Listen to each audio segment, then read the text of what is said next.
বিয়ে করবা? আমি তো চাই বিয়ে করতে, আমার বড় লোক বাপ মেনে নেবে। আমি তোমাকে ছাড়া বাঁচবো না। আমি আমার বাপকে রাজি করে যাবো। বাবা জিহাদ, তুমি কোথায় আছো? বাবার কাছে আসো। কোথায় তুমি? জিও, আপনি রাখছিলেন? হ্যাঁ ডাকছিলাম তো। হ্যাঁ আমি তো তোমার ডাকছিলাম। তো আমি তোমার বিয়ে ঠিক করছি এক বড় লোকের মেয়ের সাথে, বিশাল রাজপ্রাসাদ। এটা হতে পারে না, আমি একজনকে ভালোবাসি।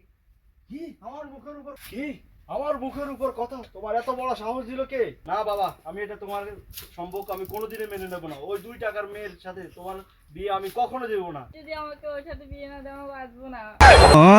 বাবা, তুমি আমার একমাত্র সন্তান। তো তুমি যাকে ভালোবাসো আমি ওর সাথে তোমাকে বিয়ে দেব। তুমি খবর দাও। কে আমার বিয়া? গোলামি রুত বিয়ে কে? বিয়ে দিন খাও এরকম করে নিবি। উঠ উঠ।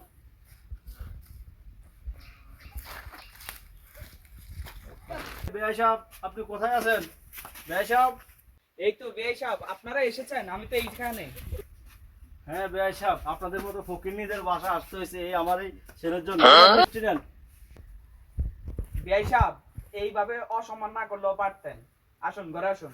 চলো আপনার মেয়েকে যাই নিয়ে আসেন, আমরা দেখি আপনার মেয়েকে। আচ্ছা বেয়াই সাহেব, আমি মেয়েটাকে আনতেছি। কুলসুমা, এই কুলসুমা, তোমরা আসো না কেন? আসো আসো।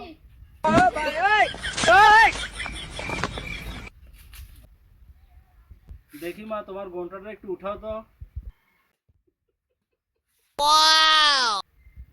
মেয়ের থেকে তুমি বান্ধবী অনেক সুন্দর মনে হয়।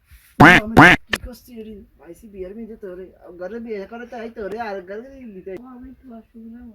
এখন তোর অসুখ যা তাড়াতাড়ি যা। আচ্ছা আমি বাথরুমে নিয়ে যাচ্ছি। আসেন। তো বন্ধুরা দেখেন, বর্তমান যুগে প্রেম করা একজনের সাথে পালিয়ে যাওয়া আরেকজনের সাথে, এটাই নিয়ম।